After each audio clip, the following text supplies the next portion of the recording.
할렐루야. 오늘 본문의 말씀은 요한복음 1장 19절부터 34절까지의 말씀입니다.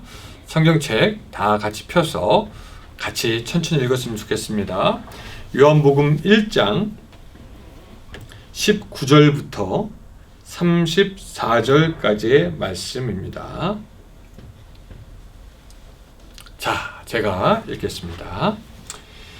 유대인들이 예루살렘에서 제사장들과 레위인들을 요한에게 보내어 내가 누구냐 물을 때 요한의 증언이 이러하니라. 요한이 드러내어 말하고 숨기지 아니하니 드러내어 하는 말이 나는 그리스도가 아니라 한데 또 묻되 그러면 누구냐 내가 엘리야냐 이르되 나는 아니라 또 묻되 내가 그 선지자냐 대답하되 아니라.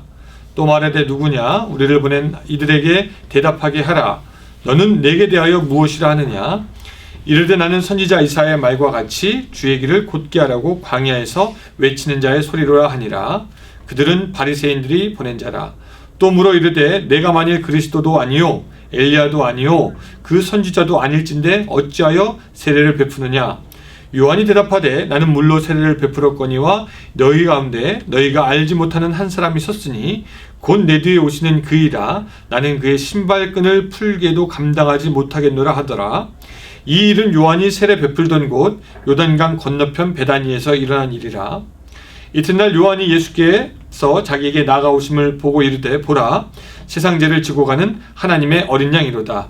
내가 전에 말하기를 내 뒤에 오는 사람이 있는데 나보다 앞선 것은 그가 나보다 먼저 계심이라 한 것이 이 사람을 가리킴이라. 나도 그를 알지 못하였으나 내가 와서 물로 세례를 베푸는 것은 그를 이스라엘에 나타나려 함이라 하니라. 요한이 또 증언하여 이르되 내가 보매 성령이 비둘기 같이 하늘에서 내려와서 그의 위에 머물렀더라. 나도 그를 알지 못하였으나 나를 보내어 물로 세례를 베풀라 하신 그이가 나에게 말씀하시되 성령이 내려서 누구 위에든지 머무는 것을 보거든 그가 곧 성령으로 세례를 베푸는 이이신 줄로 알라 하셨기에 내가 보고 그가 하나님의 아들이심을 증언하였노라 하니라. 아멘. 예, 오늘 이 아침 우리가 요한복음 1장의 말씀을 가지고 같이 좀 은혜를 나누려고 합니다. 여러분, 올림픽이나 월드컵 같은 그런 큰 행사가 있다라고 할 것 같으면은 그 큰 행사 전에는 항상 전야제라는 것이 있더라고요. 그래서 전야제를 해가지고 그 큰 행사를 축하하기도 하고 사람들의 관심을 모으기도 합니다. 근데 그 전야제라는 것은 그 행사보다는 결코 크지 못하고 전야제는 전야제 자체를 위해서 있는 것이 아니라 본 행사를 위해서 있는 것임을 우리가 기억합니다. 만약에 전야제가 크고 화려해서 사람들이 전야제에는 다 모여들었다가 정작 본 행사에 모여들지 않는다면 그것은 실패한 전야제가 됩니다. 전야제는 언제까지나 본 행사를 돋보이기 위해서 하는 것이다. 우리가 그렇게 알고 있죠. 세례 요한이 누구였냐 말할 때 저는 전야제 같은 사람이다 라고 말씀하고 싶습니다. 예수님이 본 행사라면은 그 본 행사를 더욱더 밝게 하기 위하여 또한 축하하기 위해서 기뻐하기 위해서 하는 전야제의 역할을 했던 사람이 바로 세례 요한이다 라고 합니다. 그 세례 요한을 우리가 잘 이해해야 돼요. 왜냐하면 사실 우리도 그와 같은 사명을 받았기 때문입니다. 우리도 예수님이 아니에요. 우리도 전야제고 예수님의 길을 밝혀야 되는 사람이고 예수님을 드러내야 하는 사람이고 우리도 세례 요한과 같은 사명, 즉 전야제의 사명을 받은 사람들입니다. 오늘 이 전야제 같은 이 세례 요한을 통해서 우리가 몇 가지 교훈을 좀 받아보려고 하는데요. 첫 번째 우리가 세례 요한으로부터 배우는 것은 뭐냐면 그는 진리에 대해서 담대한 사람이다라는 것입니다. 예루살렘에 있던 그 유대인들이 제사장과 레위인을 세례 요한에게 보내서 요단강에서 세례를 주고 있는 사람이 누구인지 조사합니다. 그래서 사람들이 예루살렘부터 파견 와가지고 세례 요한에게 만나서 신문합니다. 네가 누구냐? 그때 요한은 20절처럼 드러내어서 숨기지 않고 뭐라고 얘기하냐면 나는 그리스도가 아니다. 여기까지는 충분히 얘기할 수 있어요. 그리스도가 아니니까. 근데 이제 23절에 보니까 나는 광야에서 외치는 소리이고 내 뒤에 오시는 이를 위해서 나는 길을 예비하는 사람이다 라고 이렇게 말하고 있습니다. 근데 사실은 이 말이 쉽게 할 수 있는 말이 아닙니다. 당시의 분위기는 메시아라고 온다는 사람을 환영하고 영접하는 분위기가 아니라 유대인 종교 지도자들을 비롯한 사람들, 또한 헤롯 왕들, 로마 총독들이 서로 자기의 권력을 가지고 암투를 벌였던 그 시대이기 때문에 누가 메시아로 와? 그것은 결코 환영받지 못하는 것이고 그렇게 주목받게 되면은 오히려 죽는 것이 그 당시의 법과 분위기였습니다.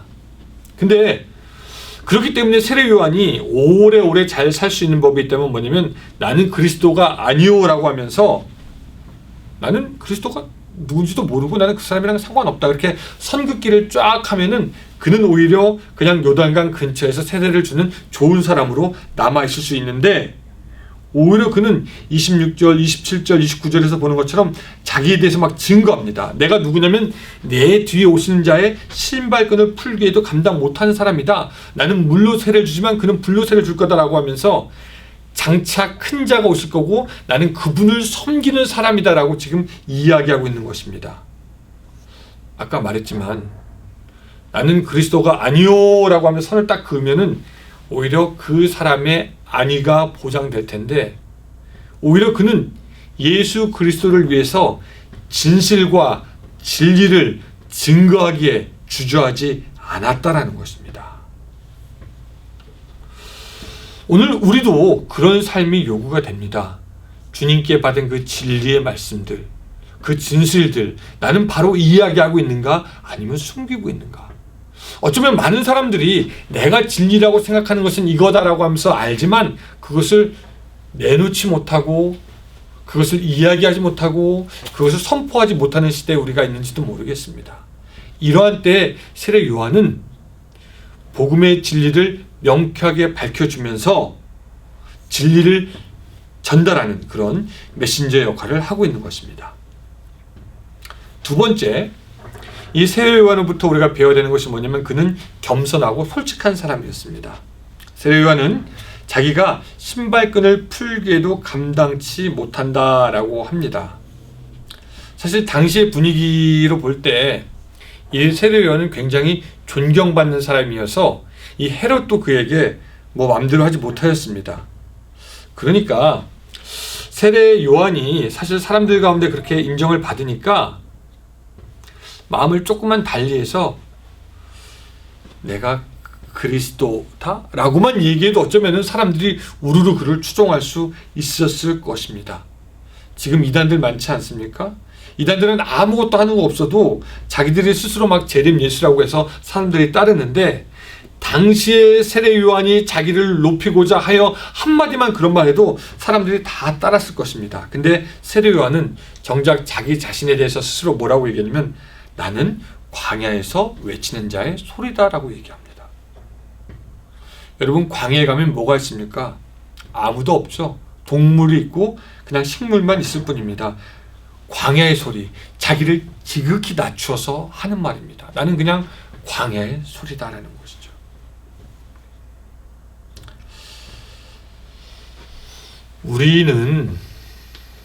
우리들 스스로 내가 예수다라고 우리는 하지 않아요. 우리는 아니까. 근데 그럼에도 불구하고 겸손하지 않고 우리를 스스로 나타내려고 하는 경향들이 있기는 합니다. 하나님께 가야 될 박수를 어떨 때는 우리가 받고 싶어 하기도 하고, 예수님께 가야 되는 그 모든 관심과 집중을 내가 차지하고 싶기도 했습니다. 어떤 사람들은 심지어는 하나님이 하셨습니다라고 하면서도 사실은 자기의 업적을 보여주려고 하는 사람들도 있다라고 하는 것이죠. 자기가 드러나는 것을 보여주고 싶어 합니다. 자기가 할 수 있는 것을 알려주고 싶어 합니다. 내가 이 정도다라는 것을 사람들에게 인정받고 싶어 하는 것이죠. 그러나 이 세례 요한의 삶은 그런 것이 아니라 오히려 자기를 스스로 계속해서 낮추는 삶이었습니다. 뿐만 아니라 이 겸손했기 때문에 또한 솔직해요. 31절, 33절 보면은 나도 그를 알지 못하였으나, 그런 말이고요. 또 33절 보면 나도 그를 알지 못하였으나 라고 하면서 내가 그리스도를 위해서 온 사람이지만 나도 정말 누군지 모른다라고 하면서 자기의 부족함과 모자라는 것을 솔직하게 얘기할 수 있는, 어쩌면 용기 있는 사람이었다라는 것입니다. 그렇게 자기의 부족함을 인정할 수 있는 겸손한 사람이었어요.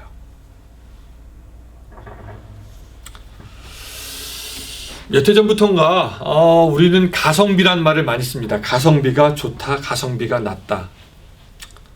가성비가 좋다는 것은 뭐냐면 가격 대비 성능이 좋다, 가격 대비 가치가 좋다. 그래서 우리는 가성비가 좋은 물건을 찾습니다.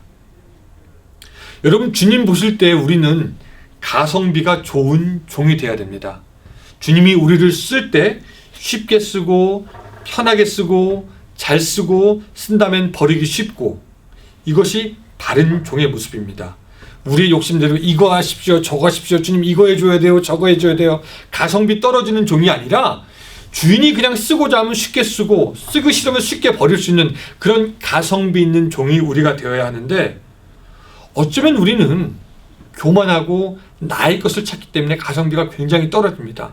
주님께서 뭐 하나 좀 시키려고 하면은 이거 해야 되는데요, 저거 해야 되는데요, 나 자신을 드러내려고 하기 때문에 주님께서 쓰기가 쉽지가 않다라는 것이죠. 가성비가 떨어집니다.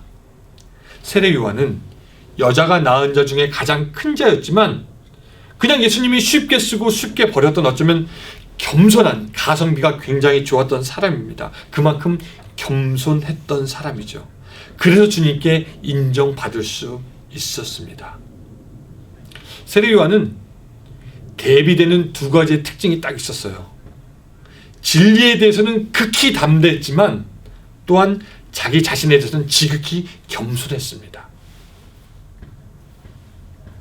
이 무사들이 칼을 갖고 다니잖아요. 칼을 갖고 다니는데 이 좋은 칼일수록 비싸고 좋은 칼집을 써야 된다고 합니다. 왜냐면은 나쁜 칼집을 쓰면은 그 칼이 나와가지고 누군가를 해치거나 상하게 할 수 있기 때문에 칼이 비싸고 좋을수록 칼집도 좋아야 한다고 합니다. 이 세례 요한은 극히 담대해서 진리를 칼처럼 막 휘둘 수 있는 사람이었고, 심지어는 당시의 세력가인 헤롯을 향해서도 거침없이 그에게 잘못을 요구했던, 그 잘못을 지적했던 사람이 바로 세례 요한이지만, 그는 겸손이라는 귀한 칼집을 갖고 있어서 딱 칼을 넣어두고 다니기 때문에 주님이 너무너무 쓰시기 좋았던 종이 바로 세례 요한이었고, 하나님의 마음을 흡족하게 하게 했던 사람이 바로 세례 요한이었습니다. 오늘 우리가 좀 세례 요한으로부터 본받았으면 좋겠습니다.